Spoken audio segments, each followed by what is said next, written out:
તો ગાંધીનગરમાં મતગણતરીની તૈયારીઓ તેજ થઈ રહી છે। આવતીકાલે સેક્ટર 15માં આવેલી કોલેજમાં મતગણતરી હાથ ધરવામાં આવશે। ગાંધીનગર સંસદીય લોકસભા મત વિસ્તારની ગણતરી કરવામાં આવશે।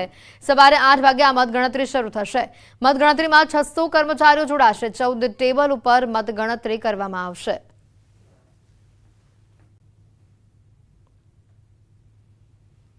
પાટણ લોકસભા બેઠક ઉપર મતગણતરીને લઈને તંત્ર દ્વારા તમામ તૈયારીઓને આખરી ઓપ અપાયો છે। આવતીકાલે કતપુર સરકારી ઇજનેર કોલેજ ખાતે મતગણતરી હાથ ધરવામાં આવશે। પાટણ લોકસભા બેઠકની 7 વિધાનસભા બેઠકની મતગણતરી કુલ 98 ટેબલ ઉપર 420 જેટલા કર્મીઓની દેખરેખમાં થશે। લોકસભા વિસ્તારમાં સૌથી વધુ રાધનપુર વિધાનસભા ઉપર 24 રાઉન્ડ અને સૌથી ઓછી ખેરાલુ વિધાનસભા પર 19 રાઉન્ડમાં મતગણતરી થશે। પાટણ લોકસભા બેઠક ઉપર વર્ષ 2019ની સરખામણી કરતા વર્ષ 2024માં 4% મતદાન ઘટાડા સાથે 58.37% મતદાન નોંધાયું છે। લોકસભા ચૂંટણીની મતગણતરીની પ્રક્રિયા આવતીકાલે થવા જઈ રહી છે। તે દ્રશ્યો બતાવીશ કે પાટણ લોકસભા બેઠકની મતગણતરી કતપુર એન્જિનિયર ખાતે કોલેજ છે ત્યાં થવા જઈ રહી છે। એટલે જે રીતે જે વ્યવસ્થા ગોઠવવામાં આવી છે તેની વાત કરીએ તો પાટણ લોકસભા વિસ્તારમાં 7 વિધાનસભા બેઠકો આવે છે અને 7 વિધાનસભા બેઠકની અલગ અલગ બિલ્ડિંગમાં એક વિધાનસભા દીઠ 14 ટેબલ ઉપર મતગણતરીની પ્રક્રિયા હાથ ધરાશે। જે રીતે વાત કરી કે કુલ 98 ટેબલ ઉપર 420થી વધુ ચૂંટણી ફરજના કર્મચારીઓની રેખદેખ હેઠળ આવતીકાલે શાંતિપૂર્ણ માહોલમાં મતગણતરી થાય તે પ્રમાણે પ્રયાસ કરવા જોઈએ। ચોક્કસ કહીએ જે રીતે દ્રશ્યો બતાવવામાં આવે છે કે જે ચૂંટણી એજન્ટો સહિત જે ઉમેદવારો જેનો પ્રવેશ પ્રક્રિયાના જે તમામ છે તમામ જે સુવિધાઓ છે તે પૂર્ણ કરી દેવામાં આવે છે અને જિલ્લા કલેક્ટર અરવિંદ વિજયનની રેખદેખ હેઠળ જે ચૂંટણી મતદાન ગણતરી છે તે કેન્દ્ર પર રેખદેખ રખાઈ રહી છે અને આવતીકાલે શાંતિપૂર્ણ માહોલમાં પાટણ લોકસભા બેઠક અને મતગણતરી થશે। એટલે ચોક્કસ વાત કરી કે પાટણ લોકસભા બેઠકમાં જે રીતે કોંગ્રેસ અને ભાજપ ઉમેદવાર મળી અન્ય અપક્ષ ઉમેદવારને કુલ 9 ઉમેદવારોનો ભાવિ ઈવીએમ મશીનમાં સીલ છે અને જનતા જનાર્દને કોને પોતાનો જનાદેશ આપ્યો છે, કોને પોતાએ પસંદ કર્યા છે તે આવતીકાલે મતગણતરી થયા બાદ જે ચિત્ર છે એટલે સ્પષ્ટ થઈ જશે। પરંતુ ચોક્કસ કહે કે અત્યારની સ્થિતિએ મતગણતરી કેન્દ્ર ઉપર ચૂંટણી પરના ફરજના અધિકારીઓ તેમજ પોલીસ બંદોબસ્ત સાથે જે તમામ તૈયારીઓ છે તેને આખરી ઓપ આપવામાં આવી રહ્યો છે। અશરફ ખાન, ન્યૂઝ 18 પાટણ। આવતીકાલે લોકસભાની ચૂંટણીના પરિણામો આવશે। કોંગ્રેસ ઉમેદવારે જીતનો આશાવાદ વ્યક્ત કર્યો છે। દેશમાં ઇન્ડિયા ગઠબંધન સરકાર બનાવશે તેવો આશાવાદ લલિત વસોયા દ્વારા વ્યક્ત કરવામાં આવ્યો છે। અને કોંગ્રેસ પાર્ટીએ જે 5 વચનો આપ્યા છે એમની ઉપર વિશ્વાસ રાખી ઇન્ડિયા ગઠબંધનને કોંગ્રેસ પાર્ટીને મત આપવાના છે અને અમને વિજયની સંપૂર્ણ આશા છે અને અમને પરિણામ સારા આવશે એવી ઉમ્મીદ પણ છે। એક્ઝિટ પોલ ખોટા પડ્યા છે। હું ચોક્કસપણે માનું છું કે આ વખતે એક્ઝિટ પોલ સંપૂર્ણપણે ખોટા પડવાના છે અને દેશની અંદર ઇન્ડિયા ગઠબંધનની સરકાર બનવાની છે। ખેડામાં પ્રેમ પ્રકરણમાં મહિલાની હત્યા કરવામાં આવી। પ્રેમી અપરિણીત પ્રેમિકાની ગળું દબાવીને હત્યા કરી નાખી।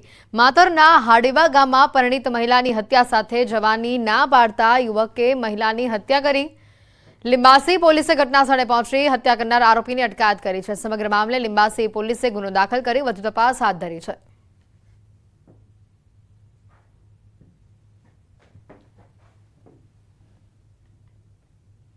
વાત કરીએ મહત્વના સમાચારોને લઈને તો વિગતો આવી રહી છે। અમદાવાદ એરપોર્ટ ઉપર એમરજન્સી લેન્ડિંગ કરવામાં આવ્યું છે। દિલ્હીથી મુંબઈ જતી અકાશા એરની આ ફ્લાઇટ કે જેમાં બોમ્બની ધમકી મળી હતી। બોમ્બની ધમકીના પગલે ફ્લાઇટનું એમરજન્સી લેન્ડિંગ કરવામાં આવ્યું।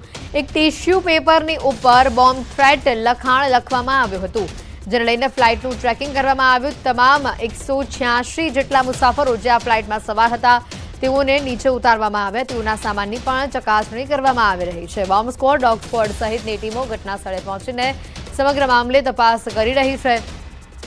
બોમ્બની ધમકીના પગલે આ ફ્લાઇટનું એમરજન્સી લેન્ડિંગ કરાવવામાં આવ્યું હતું।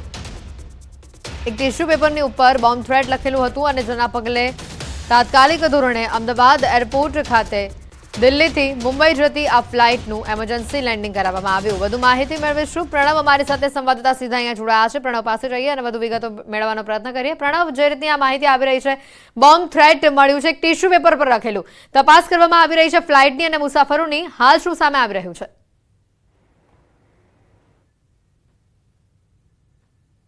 હજુ પણ તપાસ ચાલી રહી છે. ખાસ કરીને સવારે 10:13 ઇમરજન્સી લેન્ડિંગ છે તે અમદાવાદ એરપોર્ટ ઉપર કરવામાં આવ્યું હતું. આજે ફ્લાઇટ છે આકાંક્ષા એરલાઇન્સની આ ફ્લાઇટ હતી, તે દિલ્હીથી મુંબઈ તરફ જઈ રહી હતી. પરંતુ જે કહી શકાય કે જે પ્રવાસીઓ બેઠા હતા, એટલે 186 એટલે 186 જેટલા પ્રવાસીઓ મુસાફરી કરી રહ્યા હતા. તેની અંદર 6 ક્રૂ મેમ્બરોનો પણ સમાવેશ છે અને સાથે જ એક જે ચિલ્ડ્રન છે તેનો સમાવેશ, એટલે કુલ 186 જે ક્રૂ મેમ્બરો હતા, 186 જેટલા પ્રવાસીઓ હતા. પરંતુ જે રીતે કહી શકાય, જે રીતે ઇન્ફોર્મેશન મળી છે અને જે રીતે આકાંક્ષા એરલાઇન્સે પણ ટ્વીટ કરીને આ માહિતી આપી છે તમામ લોકોને કે કોઈ એક મેમ્બરને, એટલે એ માહિતી મળી હતી જે ટિશ્યુ પેપરમાં લખ્યું હતું બોમ્બ થ્રેટ, અને એ હેન્ડ રેન્ટિંગથી આ બધું લખાયા હતા. તેને લઈને જ આખું જે કહી શકાય કે સિસ્ટમ છે તે દોડતી થઈ ગઈ હતી. ખાસ કરીને અમદાવાદ એરપોર્ટ ઓથોરિટી હોય, સાથે જ કહી શકાય કે BDSની ટીમ હોય, બોમ્બ સ્ક્વોડ છે, સ્થાનિક પોલીસ છે, CSF છે, આ તમામ લોકો એક્શન મોડમાં આવી ગયા હતા અને વહેલી સવારથી જ અત્યાર સુધી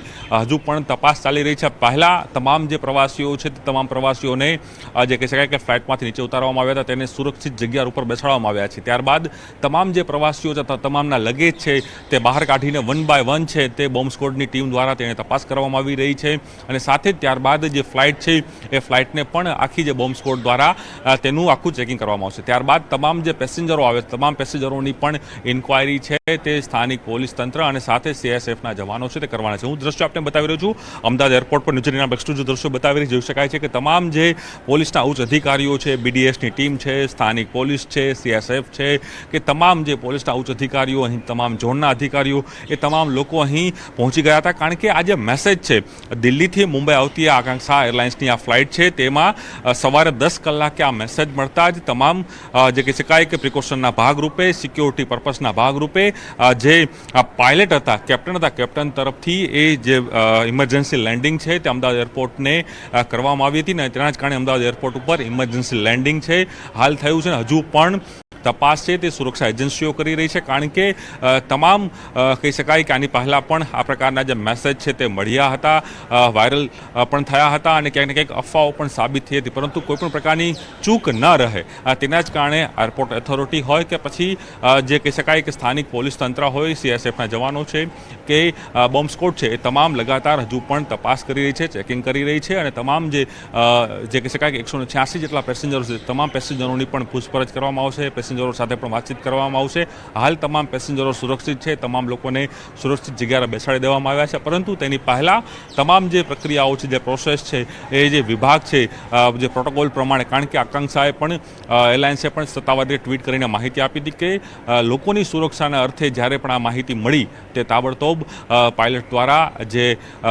કહી શકાય કે જે ફ્લાઇટ છે તે અહીં ઇમરજન્સી લેન્ડિંગ કરવાની પરવાનગી માંગવામાં આવી. તેના જ કારણે અમદાવાદ એરપોર્ટે તેને પરવાનગી આપી હતી અને અમદાવાદ એરપોર્ટ ઉપર તે જે ફ્લાઇટ છે તે લેન્ડ કરવામાં આવી હતી અને હાલ તેની તપાસ છે, તેનું ચેકિંગ છે 1 by 1 થઈ રહ્યું છે. પહેલાં તમામ જે લગેજ છે 186 મેમ્બરોના, એ તમામ જે 186 પ્રવાસીઓના જે લગેજ છે તેને તપાસ કરાઈ રહી છે. ત્યારબાદ તે આખી ફ્લાઇટ છે તેને સ્કેન કરવામાં આવશે ડોર સ્ક્વોડ દ્વારા અને સાથે જ અલગ અલગ એજન્સીઓ દ્વારા. ત્યારબાદ જે તમામ પ્રવાસીઓ તેની પણ પૂછપરછ કરશે. ત્યારબાદ આ ફ્લાઇટ ટેક ઓફ કરવાની પરવાનગી આપવામાં આવશે. આભાર પ્રણવ, માહિતી બદલ.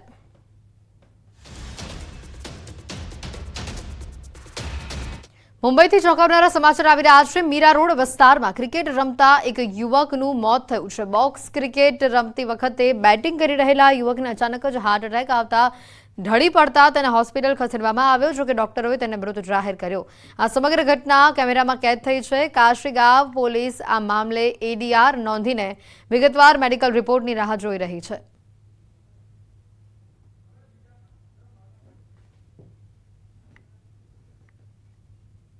સુરતમાં બેફામ સિટી બસ બાળકને ટક્કર મારી ગઈ. પાંડેસરામાં સિટી બસ ચાલકે એક બાળકને અડફેટે લઈ લીધું. વાસુ નામનું આ બાળક ઘાયલ થયું છે, જેને લઈને સ્થાનિકોમાં પણ ભારોભાર રોષ જોવા મળી રહ્યો છે. પાંડેસરા પોલીસ ઘટના સ્થળે પહોંચી સમગ્ર મામલે તપાસ કરી રહી છે.